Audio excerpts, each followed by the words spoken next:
এই জয় মামাটি মানুষের জয়, এই জয় কুৎসা অপপ্রচারের বিরুদ্ধে। একদিকে কেন্দ্রীয় বঞ্চনায় আবাস যোজনা টাকা দিচ্ছে না, আর একদিকে আমাদের নেত্রী বলছে যে আমাদের মুখ্যমন্ত্রী মমতা বন্দ্যোপাধ্যায় বলছে ডিসেম্বরের মাসে 12 লক্ষ বাংলা আবাস যোজনার টাকা পেয়ে যাবে। ভোট যার যার, কিন্তু সিপিএম বামফ্রন্ট শূন্য পেলে আনন্দ সবার। তো মানুষ এই সিপিএমের হয়ে রাস্তায় নেমে এই আন্দোলনগুলো করেছে আরজি করে, তত মানুষ নৈহাটিতে ভোট দেয়নি। রাতের বেলা যদি তুমি সানগ্লাস পরে ঘোরো তাহলে কি তোমার আই কন্ট্যাক্ট হবে? তুমি তো সব কিছুই কালো দেখবে। 26-এ যখন আবার বিধানসভা নির্বাচন হবে, তখন বিরোধী বেঞ্চে কজন বসে থাকবে, বিরোধী বেঞ্চে কতজন আসন নিয়ে ওরা লড়তে চায়, সেটা একটা দেখার বিষয়। সেটা বাংলার মানুষ নজর রাখছে, বাংলার মানুষ সেটা দেখতে বেশি উদ্গ্রীব হয়ে বসে আছে। উপনির্বাচন নিয়ে অনেকের অনেক ধরনের মন্তব্য ছিল, কিন্তু আজকের যে ফলাফল, সেই ফলাফল সব মন্তব্যই যেন ইতি টেনে দিল। 6টি আসনেই এবার জয়ী তৃণমূল কংগ্রেস, আর বাকি 4টি রাজনৈতিক দলই রয়েছে শূন্যতে। কি বলবেন? এই জয় মামাটি মানুষের জয়, এই জয় কুৎসা অপপ্রচারের বিরুদ্ধে এবং একাধিক কেন্দ্রীয় বঞ্চনার বিরুদ্ধে।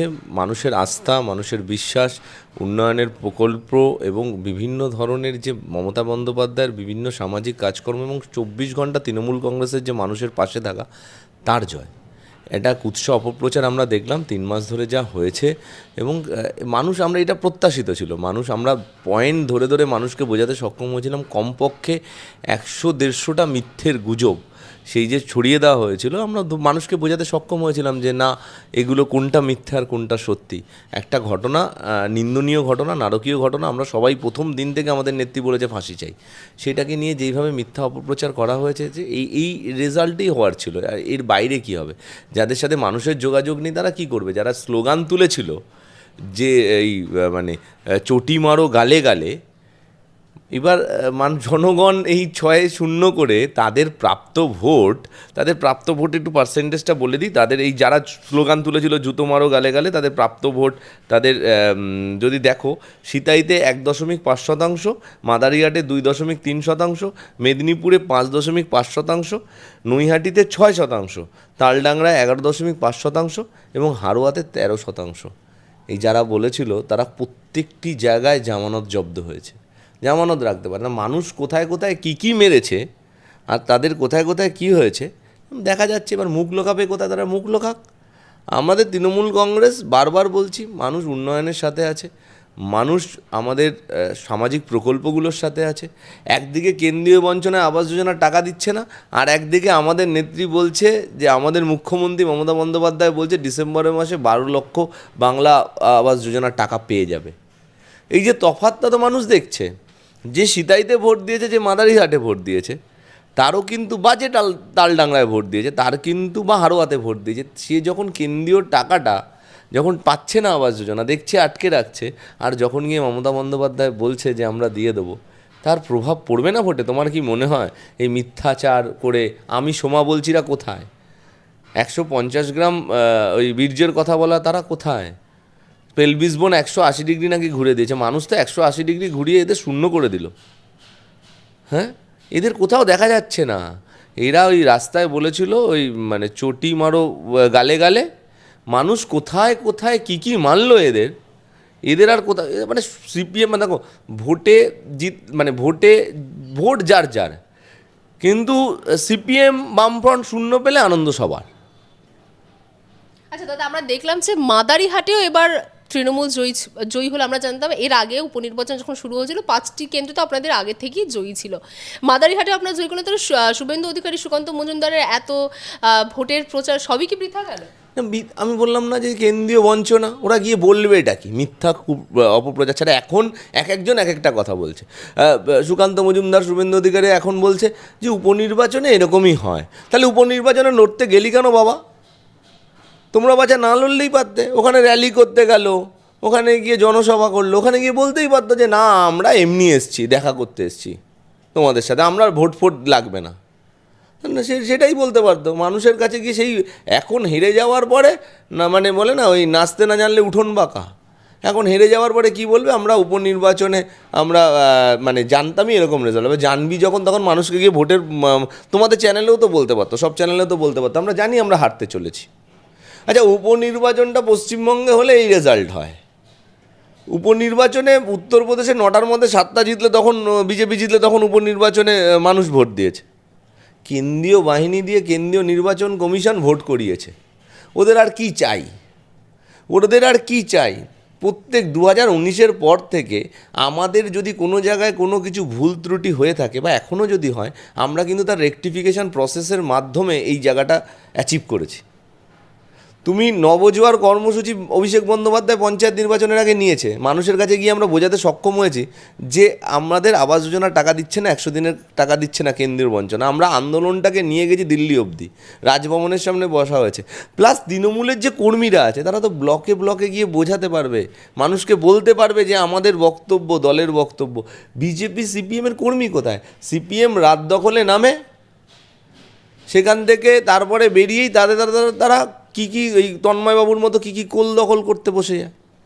মানুষ তাদের বিশ্বাস করে না, তার জন্য এরা এই স্লোগান তুলবে, রাস্তায় আসবে, আবার বেরিয়ে গিয়ে বিজেপিকে ভোট দেবে। যত মানুষ এই মানে সিপিএমের হয়ে রাস্তায় নেমে এই আন্দোলনগুলো করেছে আরজি করে, তত মানুষ নৈহাটিতে ভোট দেয়নি। নৈহাটি তো কলকাতা লাগোয়া, নৈহাটিতে তো মানুষ বেরিয়েছিল সিপিএমের এই সংগঠন ওই সংগঠন নামে, মানে বিভিন্ন নামে, নাম ছাড়া আগুন পাখিটা রাস্তায় বেরিয়েছিল। আগুন পাখিতে আগুন নিবে, জল ফল ঢেলে এখন রাস্তায় কাদা। তো হিসাব মতো যেটা বিরোধীরা বল টিএমসি এবার জিততে পারবেন উপনির্বাচনে, সেক্ষেত্রে আরজিকের ঘটনা কোনো রকম কোনো দাগ কাটতে পারেনি উপনির্বাচনে। রাতের বেলা যদি তুমি সানগ্লাস পরে ঘোরো তাহলে কি তোমার আই কন্ট্যাক্ট হবে? তুমি তো সব কিছুই কালো দেখবে, আমার চাইতেও বেশি কালো। রাতের বেলায় বিরোধীরা সানগ্লাস পরে ঘুরছে, কি করা যাবে? আমরা চাই সানগ্লাস কোনো দিন না খুলুক, ওরা রাতের বেলা এরকম সানগ্লাস পরে ঘুরুক। মানুষের সাথে ওদের কোনো যোগাযোগ নেই, জনবিচ্ছিন্ন এরা, মানুষের পালসটা বোঝে না। তোমাকে তো আগে বুঝতে হবে মানুষ কী চাইছে। মানুষ কী চাইছে সেটা যদি না বোঝে এরকমই হবে, এরকম ভাববে। দুদিন আরে সাধারণ মানুষের আন্দোলন, 14ই আগস্ট সাধারণ মানুষ স্বতঃস্ফূর্তভাবে নেমেছিল। তোমাকে আমি একাধিকবার ইন্টারভিউতে বলেছি, সেটাকে দেখে যদি কেউ মানে উৎফুল্ল হয়ে ভাবে যে ওই মানুষগুলো আমাদের ভোট দেবে, এটা হয় নাকি? আমি সোমা বলছি না, টুনির মাকে পাওয়া যাচ্ছে না, সোমার মা কাউকেই পাওয়া যাচ্ছে না, কেউই সিপিএমকে ভোট দিচ্ছে না। তাহলে ভোটের সময় যে ইস্যু করেছিল বিজেপির তরফ থেকে, লাভ জিহাদ থেকে শুরু করে অনুপ্রবেশ, এটা বাংলায় হোক বা ঝাড়খণ্ডে, কোনো ক্ষেত্রেই কি কাজ দিল না? সবটাই ব্যর্থ? না, মানে আমার বক্তব্য হলো বাংলায় তো ব্যর্থ হবেই, বাংলায় তো আমরা বিজেপিকে বলে হারাই। ঝাড়খণ্ডেও তুমি হেমন্ত সোরেনকে যেইভাবে অন্যায়ভাবে আটকে রাখা হয়েছিল জেলে, তারপরে মানে হেমন্ত সোরেন জেলে যাওয়ার পরে একজন মুখ্যমন্ত্রী হলেন চম্পাই সোরেন। তিনি যখন আবার হেমন্ত সোরেন যখন জেল থেকে বেরোলেন, চম্পাই সোরেন বিজেপিতে জয়েন করলেন। এই যে মানে কেন্দ্রীয় এজেন্সিকে ব্যবহার করা, তুমি হয় জেলে থাকো, নালে অজিত পাওয়ারের মতো চাক্কি পিসিং বললেই তুমি আমাদের এদিকে চলে আসো, হয় শুভেন্দু অধিকারীর মতো নারদা স্ক্যামে তুমি সত্যিকারের তুমি দুর্নীতি করেছিলে, টাকা নিয়েছিলে, তুমি হয় জেলে থাকো, যেহেতু দুর্নীতি করেছো। তুমি যদি সৎ থাকতে তাহলে তো তুমি তো বিরোধী রাজনীতি করতে বিজেপির বিরুদ্ধে, তুমি কি করো? না হলে তুমি চলে আসো, তুমি বিজেপিতে চলে আসো। তো এই রাজনীতি করে মানুষকে ওখানে তৃণমূলেরও আমরাও বলেছিলাম যে ইন্ডিয়া জোটকে ভোট দিক। ওখানে ঝাড়খণ্ড মুক্তি মোর্চা হোক বা কংগ্রেসের যে জোট, সেখানে মানুষকে বোঝাতে সক্ষম হয়েছে ওখানকার স্থানীয় নেতৃত্ব। তাই মানুষ বুঝতে পেরেছে যে বিজেপি যে অন্যায়টা করছে, কেন্দ্রীয় বঞ্চনার সাথে সাথে বিজেপির যে একের পর এক দুর্নীতি, তারপরে যে আদানিকে যেইভাবে মানে সাহায্য করা অন্যায়ভাবে, এইগুলো মানুষকে বোঝাতে সক্ষম হয়েছে। বেকারি মানে আজকে কীভাবে আনএমপ্লয়মেন্ট রেট হাই হচ্ছে বা মুদ্রাস্ফীতি কোন জায়গায় যাচ্ছে, সব কিছু নিয়েই মানুষকে তুমি যদি বোঝাতে পারো তার রেজাল্ট, এবং তুমি কি দিতে চাইছো মানুষকে সেটা যদি পরিষ্কারভাবে বলতে পারো, আমাদের মতো তৃণমূল কংগ্রেস যেটা করছে, সব জায়গায় বিজেপি হার নিশ্চিত। যেখানে পারছে না সেখানে ব্যর্থ হচ্ছে। মহারাষ্ট্রে পারছে না, কংগ্রেস 101টা আসনে লড়েছে, কংগ্রেস সেই দায়িত্ব পালন করতে পারছে না মহারাষ্ট্রে, তার জন্য হয়েছে। না হলে বিজেপির হার নিশ্চিত। আচ্ছা, আমরা দেখলাম যে এই রাজ্যে লক্ষ্মীর ভাণ্ডার এবং অন্যান্য যে রাজ্য দুটিতে বিধানসভা হচ্ছে, মহারাষ্ট্রে সেটি সেখানে যেমন একই ধরনের প্রকল্প বলতে গেলে এক প্রতিলিপি মতন, অন্যদিকে আমরা দেখলাম ঝাড়খণ্ডেও ঠিক, ঝাড়খণ্ডে হেমন্ত সোরেন সরকারও ঠিক একই ধরনের প্রকল্প। কোথাও কি এবারের উপনির্বাচন হোক বা দুটি রাজ্যে যে বিধানসভা নির্বাচন হচ্ছে, নারী শক্তি কি কোথাও জিতিয়েছে? একটা বড় অংশের মানে অংশীদার জিতের দেখো, আমরা একটা কথাই বলবো, what Bengal things today, India things tomorrow, BJP things মানে ডে আফটার টুমোরো। তো এখানে আমরা যেটা বলছি সেটাই লাডলি বাহানা হোক বা সাধারণ মানুষ, প্রান্তিক মানুষের হাতে সরাসরি টাকা পৌঁছে দেওয়া, সেটা কন্যাশ্রীর মাধ্যমে হোক বা লক্ষ্মীর ভাণ্ডারের মাধ্যমে, বেনিফিটটা যদি সরাসরি যে প্রান্তিক মানুষটা তার অ্যাকাউন্টে গিয়ে পৌঁছয়, এটা তৃণমূল কংগ্রেস সরকার বুঝতে পেরেছিল, আমরা করতে পেরেছিলাম। কন্যাশ্রী হোক বা লক্ষ্মীর ভাণ্ডার বা বিয়ের সময় রূপশ্রী হোক, এই যে সাধারণ মানুষের অ্যাকাউন্টে পৌঁছে দেওয়া এবং টাকাটা পৌঁছে যাওয়া, এটা তুমি অনেকেই বুঝতে পারবে না। এখন অন্যান্য জায়গায় কপি করার চেষ্টা করছে, কপিটা করলেই শুধু হয় না, মানুষের সাথে জনসংযোগটাও থাকতে হবে। তুমি এই বক্তব্য কিন্তু বিভিন্ন জায়গায় কংগ্রেসও বিভিন্ন জায়গায় বলেছে নির্বাচনে, সব জায়গায় কংগ্রেস জিততে পারেনি বা বিজেপিও হেরেছে, সব জায়গায় এই যে বললেই যে হবে না, মানুষের সাথে তোমার জনসংযোগটা থাকতে হবে।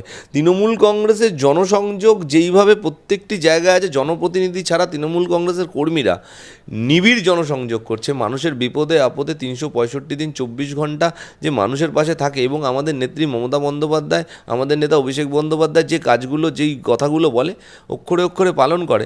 এবং আরেকটা প্রশ্ন, শুধুমাত্র এই মানে প্রকল্প দিয়ে দিলেই হলো না, তার রূপায়ণের ক্ষেত্রে যে কাজগুলো করা সেগুলো করছে। এবং কোথাও যদি ত্রুটি বিচ্যুতি থাকে, আমি তোমাকে আগেও বলেছি যে ভুল ভ্রান্তি থাকলে সেটা কিন্তু আমরা একটা প্রসেস আছে, সেই রেকটিফিকেশন প্রসেসের মধ্যে থেকে কিন্তু আমরা এগুলো ঠিক করে নিই।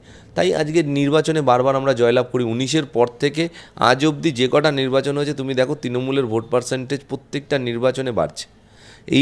এটাই কারণ। এবং বিরোধীরা ওই যে বললাম রাতের বেলা চশমা পরে ঘুরছে, আমরা চাইছি রাতের বেলা চশমা পরে ঘুরুক। আচ্ছা, একটা শেষ প্রশ্ন করবো যে বিজেপির তো এবার উপনির্বাচনে এই রাজ্যে ভরাডুবি হলো, কিন্তু তারপরেও 26-এর সরকার গড়তে তারা আশাবাদী। সুকান্ত মজুমদার 26-এ বিধানসভায়ও তারা জিতবেন। সুকান্ত মজুমদার প্রত্যেকবার কিছু না কিছু তো বলতে হবে। দিলীপ ঘোষকে সরিয়ে সভাপতি হয়েছে, দিলীপ ঘোষ যখন ছিল বিজেপি তবু কিছু ভালো রেজাল্ট করেছিল, কিছু তো বলতে হবে। কি বলবে যে আমরা হারবো, কি বার 200 পার বলেছিল 2021-এর বিধানসভায়, 77টা হয়েছিল, তার মধ্যে যে কটা উপনির্বাচনে বিজেপির সিট ছিল সব কটা, যে কটা হয়েছে সব কটা হেরেছে। এইবার গেল, তারপরে 24-এর নির্বাচনে এসে, লোকসভা নির্বাচনে এসে অমিত শাহজি বললেন যে আমরা 35 পার করব, সেখানেও ভরাডুবি। 19-এ যা সিট পেয়েছিল তার চেয়েও ভরাডুবি হয়ে গেল। তো এই ওরা যা খুশি বলতে পারে, বলার জন্য ট্যাক্স লাগে না, বলতে কোনো পয়সা লাগে না, যা খুশি সুকান্তবাবুরা বলুক। সুকান্তবাবুরা এখন চিন্তা করুক যে বিজেপি যে পার্সেন্টেজটা কমতে এবং জেতা সিটগুলো হারতে যেখানে নামছে, 26-এ যখন আবার বিধানসভা নির্বাচন হবে, তখন বিরোধী বেঞ্চে কজন বসে থাকবে, বিরোধী বেঞ্চে কতজন আসন নিয়ে ওরা লড়তে চায়, সেটা একটা দেখার বিষয়। সেটা বাংলার মানুষ নজর রাখছে, বাংলার মানুষ সেটা দেখতে বেশি মানে উদ্গ্রীব হয়ে বসে আছে। আমরাও চাইছি যে সুকান্ত মজুমদার আপনি ভালো থাকুন, এই কথাগুলো বলুন, কোনো বেস নেই, কোনো মানুষের সাথে সংযোগ নেই আপনারা হারছেন এবং সিপিএমের সাথে শূন্যের পথে আপনারা এগোচ্ছেন। বাংলা হান্টের আরও খবর দেখতে নজর রাখুন। বাংলা খবর মানেই বাংলা হান্ট।